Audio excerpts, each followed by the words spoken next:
शुक्रिया प्रीति, वाकई बहुत ही हैरान करने वाले आंकड़े हैं। पहले से पता था कि बीजेपी के खिलाफ कर्नाटक में हवा चल रही है, ओपिनियन पोल्स भी यही कह रहे थे, लेकिन इतनी बुरी तरह से बीजेपी की दुर्गति होने वाली। एग्जिट पोल है, एक बार फिर से आपको बता दें, ये एग्जिट पोल के आंकड़े हैं, एक अंदाजा है। असली नतीजे 8 तारीख को आएंगे, तभी पता चलेगा कि वस्तु स्थिति क्या है, असल में होने क्या वाला है। मीनाक्षी लेखी जुड़ गई हमारे साथ, बीजेपी प्रवक्ता। मीनाक्षी जी, स्वागत है न्यूज 24 पर। आपका पहला रिएक्शन। न्यूज 24 टुडे चाणक्य का एग्जिट पोल आपको सिर्फ 38 सीटें दे रहा है। मीनाक्षी जी, कांग्रेस को जबरदस्त फायदा, बीजेपी का बंटाधार एग्जिट पोल के मुताबिक। आपकी मैं यही कहूंगी कि एग्जिट पोल और असली पोल में बहुत अंतर है, और ये आपको 8 तारीख को खुद ही मालूम हो जाएगा। 4 चैनल 4 अलग अलग एग्जिट पोल्स दिखा रहे हैं, तो जाहिर सी बात है असलियत कुछ और है और एग्जिट पोल कुछ और है। मीनाक्षी जी बहुत कम बोल रही हैं इस सवाल के जवाब में, मुझे लगा आप थोड़ा एक्सप्लेन भी करेंगी, लेकिन ऐसा लग रहा है कि मीनाक्षी जी कहीं ना कहीं बीजेपी ये मानकर बैठ गई है कि आपकी सरकार को नुकसान तो जबरदस्त होने वाला है। अब देखना आपको सिर्फ ये है कि आपकी पार्टी को नुकसान कितना हो रहा है। शायद आप भी इसी का इंतजार कर रही हैं।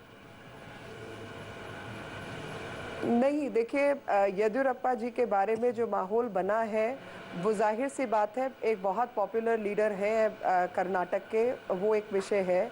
लेकिन साथ ही जो बीजेपी का मापदंड रहा है वो कांग्रेस सरकार वाला नहीं रहा कि पवन बंसल जी भी वहीं बने रहेंगे और अश्विनी कुमार भी वहीं बैठे रहेंगे और प्रधानमंत्री जी भी वहां रहेंगे और कोई इन्वेस्टिगेशन नहीं होगी। वैसे भाजपा की कार्यशैली नहीं है। लेकिन जो कुछ केंद्र में हो रहा है, क्या इसका कर्नाटक की जनता पर असर नहीं होगा? मैं ऐसा नहीं मानती। चीन, पाकिस्तान, इस तरीके के तमाम मुद्दे हैं जिन पर कर्नाटक की जनता वोट करेगी, और जो वहाँ राज्य सरकार ने काम किया है वो भी काबिले तारीफ है। अखिलेश जी आप कुछ कहना चाह रहे हैं? मीनाक्षी लेखी तो कह रही है कि जो राष्ट्रीय मुद्दे हैं वो भी प्ले करेंगे कर्नाटक में। नहीं, मैं अभी एक एक चीज का बता रहा हूँ। देखिए, बीजेपी को पहले से आभास तो था, क्योंकि बीजेपी के जो कैंपेन शुरू होनी थी, अब बड़े लोगों को जिस तरह से जाना था और उन बीजेपी के वरिष्ठ नेताओं ने जिस प्रकार से कर्नाटक से मुंह मोड़ा, वहाँ से पलायनवादी दिखे, तो उससे तो सबको आभास था, उनको भी आभास था कि वहाँ पे क्या होने जा रहा है। क्योंकि मैंने आपको पहले बताया कि हम 1% वोट पहले भी उनसे ज़्यादा थे। दूसरी बात, जो कांग्रेस के बारे में अभी मीनाक्षी जी कह रही थी, जनता को कांग्रेस पे विश्वास है, क्योंकि कांग्रेस कुछ भी हो वो एक विश्वसनीयता के रूप में कार्य करती है और उस पर निर्णय करती है और एक्शन लेती है, किसी को बकसती नहीं है, बचाती नहीं है। इसी तरह के चुनाव जब हुए थे गुजरात और हिमाचल में, तो बीजेपी हिमाचल से साफ हुई थी। गुजरात में चूंकि हम बहुत मजबूत थे नहीं, तो वहाँ की बात अलग है। एक प्रदेश उनका हिमाचल छीना था। इसी तरह की सारी जो आरोप लगा रहे थे, मिथ्या आरोप बीजेपी, उसके बाद क्योंकि जनता को पता है कि बीजेपी को सिर्फ मिथ्या आरोप लगाने हैं। कांग्रेस पार्टी अगर कुछ होता है तो उस पर एक्शन जरूर करती है, चाहे जो हो। चलिए एक्शन की बात पे हम मुद्दे से भटकेंगे नहीं, हम फिर से मुद्दे पर ही आ रहे हैं। विनोद जी, सवाल मेरा आपसे ये है, जैसे हम पहले भी कह रहे थे, संजय निरुपम से भी यही पूछा था, ऐसा तो नहीं है कि सिर्फ कर्नाटक में बीजेपी सरकार पर भ्रष्टाचार के आरोप लगे हैं, शायद उससे कहीं ज्यादा आरोप कांग्रेस की सरकार पर केंद्र में लगे हैं। लेकिन ऐसा लगता है कि जब कर्नाटक में विधानसभा चुनाव के लिए लोग वोट डालते हैं इन एग्जिट पोल के आंकड़ों के मुताबिक, तो केंद्र के करप्शन में और राज्य के करप्शन में फर्क करते हैं। देखिए, हमेशा जब राज्य के चुनाव होते हैं तो मुद्दे राज्य के ही हावी रहते हैं। सिर्फ कर्नाटक ही नहीं, मैं इतिहास थोड़ा बता दूं कि 1998 में भाजपा ने उत्तर भारत के 4 राज्य बीजेपी हार गई थी प्याज वाले मामले पर, दिल्ली, राजस्थान, मध्य प्रदेश और हिमाचल। और उसके बाद जब 99 में कारगिल के बाद जब मई में चुनाव हुए तो थंपिंग मेजॉरिटी बीजेपी एनडीए को मिली थी। उसके बाद 2003 के दिसंबर में, नवंबर दिसंबर में बीजेपी मध्य प्रदेश, छत्तीसगढ़, राजस्थान सारे राज्य जीत गई थी। और उस चक्कर में श्रीकांत जी बैठे हुए हैं, तो पर्दे के पीछे की राजनीति के बहुत सक्रिय खिलाड़ी हैं। उस वक्त बीजेपी के नेताओं ने, रणनीतिकारों ने जल्दी चुनाव करा दिए, प्रीपोन करा दिया, और जो अक्टूबर में चुनाव होने थे लोकसभा के, वो मई में हो गए। और उसका नतीजा ये हुआ कि एनडीए हार गया और यूपी आ गया। तो विधानसभा चुनावों के नतीजों से लोकसभा चुनावों के नतीजे और मुद्दे अलग होते हैं। बीजेपी ने कर्नाटक में क्या किया, क्योंकि उसके पास दिक्कत ये थी भाजपा नेताओं के सामने, मैं तो गया वहां, वो जो कर्नाटक में राज्य के जो मुद्दे थे उनसे वो अपने को बचाव, एस्केप करते रहे और राष्ट्रीय मुद्दे उठाते रहे। लेकिन कर्नाटक की जनता जो है, उसने, उनका कहना था है कि हम इस बार ये विधानसभा चुनाव है, हम राज्य के मुद्दों पर वोट करेंगे। मीनाक्षी जी सवाल ये है मेरा आपसे, क्या आपको वाकई लगता है, आपको वाकई ऐसा लगता है कि राष्ट्रीय मुद्दे प्ले करते हैं स्टेट इलेक्शंस में? और अगर प्ले करते हैं सवाल ये है मीनाक्षी जी, अगर राष्ट्रीय मुद्दे प्ले करते हैं और आपकी पार्टी हारती है तो इसका मतलब ये है कि 2014 में भी आपकी पार्टी को नुकसान होने वाला? देखिए, मीनाक्षी जी, एक सेकंड आपको रोक रहा हूं। मीनाक्षी जी, जवाब दीजिएगा, एक सेकंड, सिर्फ एक सेकंड। मैं अपने दर्शकों को जरा आंकड़े फिर से दिखाना चाहता हूं, फिर आ रहा हूं आपके पास। आंकड़े ये हैं न्यूज 24 टुडे चाणक्य के एग्जिट पोल के। कर्नाटक में विधानसभा चुनाव के लिए वोटिंग खत्म हो गई है। 61% वोट पड़े थे 5 बजे तक, फाइनल आंकड़ा आया नहीं है, लेकिन एग्जिट पोल के आंकड़े हमारे पास हैं। ये एग्जिट पोल है, एक अंदाजा है, असली नतीजे 8 तारीख को आएंगे। इस अंदाजे के मुताबिक देखिए, बीजेपी को सिर्फ 38 सीटें मिल रही हैं। पिछले चुनाव में 110 सीटें थी, प्लस माइनस 7, इस बार 38 मिल रही हैं। कांग्रेस को जबरदस्त फायदा, 80 से 132 कांग्रेस का आंकड़ा, प्लस माइनस 11। जेडीएस 38 सीटें, प्लस माइनस 7। केजेपी 7 सीटें, प्लस माइनस 3, और अन्य 8 प्लस माइनस 3। मीनाक्षी जी, राष्ट्रीय मुद्दे प्ले करते हैं और आपकी पार्टी को नुकसान होता है तो लोकसभा चुनाव में भी आपकी पार्टी को नुकसान होगा।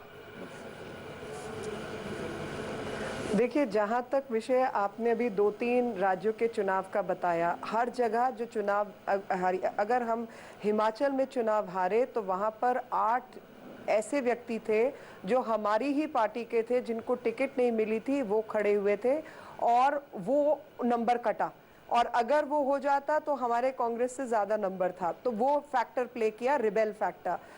उत्तरांचल के अंदर एक सीट से गए और वहां पर भी जो हमारी इंटरनल इशू थे उसने अफेक्ट किया उत्तरांचल के अंदर, और इसको कहते हैं पॉलिटिकल मैनिपुलेशन। और कर्नाटक के अंदर खास तौर पे पहले इलीगल और इलेजिटिमेट तरीके से, गैर कानूनी तरीके से इस्तेमाल हो रहा था गवर्नर का, और उसके बाद बाकी तमाम चीज़ों का। जहां तक विषय है येदियुरप्पा का, वो बहुत लोकप्रिय नेता हैं अपने इलाके में, और जाहिर सी बात है कि उनके साथ एक समाज के लोग जुड़े हुए हैं। दूसरा विषय है भ्रष्टाचार, जो लगातार आप बता रहे हैं राज्यों का, तो उसमें मैं ये बताना चाहती हूँ कि उससे पहले धर्म सिंह और उससे पहले SM कृष्णा, उनके कारनामे आप चाहे केंद्र में चलाएं या ना चलाएं, आपकी चैनल सुने या ना सुने, लेकिन वहां की जनता इन विषयों को बहुत अच्छी तरह जानती है। मैं सवाल दोबारा पूछ लेता हूँ, शायद मेरा सवाल क्लियर नहीं है। सवाल मेरा बहुत साफ है। अगर आपकी पार्टी को कर्नाटक में नुकसान हो रहा है, क्या केंद्र पर इसका असर नहीं पड़ेगा? लोकसभा चुनाव में उसका असर नहीं पड़ेगा? उसका एक सिग्नल नहीं है? नहीं, देखिए पहली आपका जो स्पेक्युलेटिव क्वेश्चन है, प्रश्न है, वो एक इमेजिनेटिव प्रश्न है। वो जब 8 को जो निर्णय है वो आएगा, तब मैं आपसे इस विषय पर बात करूंगी। और साथ ही ये भी आपको बताना चाहती हूँ कि जो आप स्पेक्युलेशन कर रहे हैं वो गलत है। और अगर जो आप दिखा रहे हैं कि कांग्रेस को फायदा हो रहा है, कांग्रेस को फायदा नहीं होगा। ये मैं आज लिख के दे रही हूँ कि अगर आपको ये लगता है कि पवन बंसल के कारनामे या अश्विनी कुमार या कोल ब्लॉक का कोई असर नहीं होने वाला चुनाव पर, या चीन का, पाकिस्तान का, या नरेंद्र मोदी जी की कैंपेनिंग का, तो आप ठीक है। चलिए ये आपका पॉइंट ऑफ व्यू है कि नेशनल इश्यूज प्ले करेंगे, लेकिन एग्जिट पोल के आंकड़े दिखा रहे हैं कि इन नेशनल इश्यूज के बावजूद कोई असर नहीं हुआ है। 8 तारीख को कंफर्म करेंगे ये आंकड़े। लेकिन श्रीकांत कुछ कहना चाह रहे हैं? मैं कह रहा था आपका जवाब कि एग्जिट पोल के आधार पे आप 2014 के चुनाव को तय नहीं कर सकते।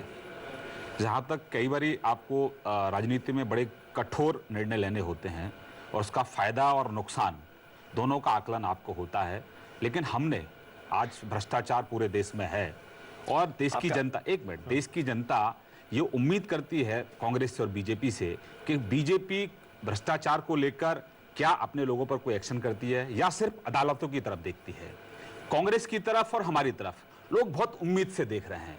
परिणाम कर्नाटक का क्या होगा? मोदी साहब की तरफ भी बहुत उम्मीद से देख रहे थे बीजेपी के सारे नेता। ऐसा लगता है इन आंकड़ों ने उन सारी की सारी बातों को झूठा साबित कर दिया। मोदी साहब फेल हो गए। बीजेपी शासित राज्यों में भारतीय जनता पार्टी ने अपराध मुक्त शासन, भ्रष्टाचार मुक्त शासन देने का प्रयास कर रहे हैं। मोदी साहब फैक्टर कर्नाटक चुनाव में बिल्कुल नहीं चला है, फेल हो गया मोदी का कार्ड आपका। नहीं, ये आपका स्पेकुलेशन है। आपको अधिकार है इन सब चीजों पर बोलने का। अखिलेश जी कुछ कहना चाहेंगे? आपको लगता है अखिलेश जी मोदी फैक्टर फेल हो गया है कर्नाटक में इस नतीजे के बाद? मानक जी बहुत अच्छी बात अभी लेखी जी ने भी कही और जना जी भी कह रहे हैं। उन्होंने सारा गिना डाला कि पाकिस्तान, चाइना, कोलगेट, फला ढिमाका और मोदी, ये सब का परिणाम कर्नाटक में दिखेगा। तो 8 तारीख को फिर उसके बाद समझ लेना चाहिए बीजेपी के लोगों को। ये बात आप जरूर याद रखिएगा कि 8 तारीख के चुनाव के परिणाम के बाद फिर ये समझ जाइए कि बीजेपी का क्या हश्र होने वाला है। अगर ये सारी चीजें वहां अच्छा, आपके हिसाब से मोदी फैक्टर फेल हुआ है अखिलेश जी? कांग्रेस आ रही है तो निश्चित रूप से कहीं नहीं है मोदी जी। मोदी जी सिर्फ बीजेपी में है, बीजेपी में अपना अप डाउन जीत हार करते रहे, जनता में कहीं नहीं है, थोड़े बहुत मीडिया में और बीजेपी के अंदर है। धनंजय जी से एक कमेंट ले रहा हूं, अखिलेश जी एक सेकंड में लौट रहा हूं आपके पास। अखिलेश जी एक सेकंड में लौट रहा हूं।